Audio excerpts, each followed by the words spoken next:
എല്ലാവർക്കും പ്രൊമോ റിവ്യൂയിലേക്ക് സ്വാഗതം. ഈ റിവ്യൂ ഇഷ്ടപ്പെടുവാണെങ്കിൽ ഒന്ന് ലൈക്ക് ചെയ്തും സബ്സ്ക്രൈബ് ചെയ്തും സപ്പോർട്ട് ചെയ്യും. അപ്പോൾ നയന ആകെ പേടിച്ച് എഴുന്നേൽക്കുന്നത് കാണിക്കുന്നുണ്ട്. നയന ആദർശ് ദേഷ്യത്തിലാണ് എന്ന് അറിഞ്ഞപ്പോൾ തൊട്ട് ആകെ ടെൻഷനിലാണ്. നയന സ്വപ്നം കാണുന്നൊക്കെ ഉണ്ട് കേട്ടോ. ആദർശിൻ്റെ അടുത്തോട്ട് ചെല്ലുമ്പം ചെന്ന് ചോദിക്കുന്നുണ്ട്, ഞാനിപ്പം ആദർശേട്ടന് ശല്യമായോ എന്ന് ചോദിക്കുമ്പം എനിക്കിപ്പം നീ ശല്യം തന്നെയാണ്, അതുകൊണ്ട് എന്നെ കാണാനും എന്നോട് സംസാരിക്കാനും ഒന്നും ശ്രമിക്കരുത്, എൻ്റെ മുന്നിൽ നിന്ന് പോ എന്നിങ്ങനെ വളരെ പരുഷമായിട്ട് ദേഷ്യപ്പെട്ട് പറയുന്ന ആദർശിനെ കാണിക്കുന്നുണ്ട്. ഇതെല്ലാം കണ്ട ആകെ വിഷമാവുന്നുണ്ട് നയനയ്ക്ക്.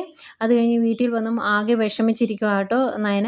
നയനൊരു വിഷമം കാണുമ്പം നമ്മുടെ ദേവയാനിക്ക് അതിലേറെ വേദനയാണ്. അതുകൊണ്ട് ദേവയാനി അടുത്ത് പോയി ആശ്വസിപ്പിക്കാനൊക്കെ ശ്രമിക്കുന്നുണ്ട് നയനെ. എന്നിട്ട് പറയുന്നുണ്ട്, മോളെ അവൻ്റെ മനസ്സിൽ എന്താണ് എന്ന് എനിക്ക് അറിയില്ല, ഞാൻ ഒരുപാട് ശ്രമിച്ചു, ഇനിയിപ്പോൾ അവൻ എന്താ ചിന്തിക്കുന്നതെന്ന് എനിക്ക് അറിയില്ല എന്നൊക്കെ പറഞ്ഞ് ഇങ്ങനെ സങ്കടത്തോടെ പറയുമ്പോൾ നയന പറയുന്നുണ്ട്, ഇവിടെ ഇങ്ങനെ വീർപ്പ് മുട്ടി പിടിച്ച് നിൽക്കാൻ എന്നെക്കൊണ്ട് പറ്റില്ല അമ്മേ എന്ന് പറയുന്നുണ്ട്. അതുപോലെ ഈ കാര്യം അറിഞ്ഞ് എല്ലാവരും അതിൽ ഇടപെടുന്നുണ്ട്. മറ്റവർക്ക് എല്ലാവർക്കും ഭയങ്കര സന്തോഷമാട്ടോ.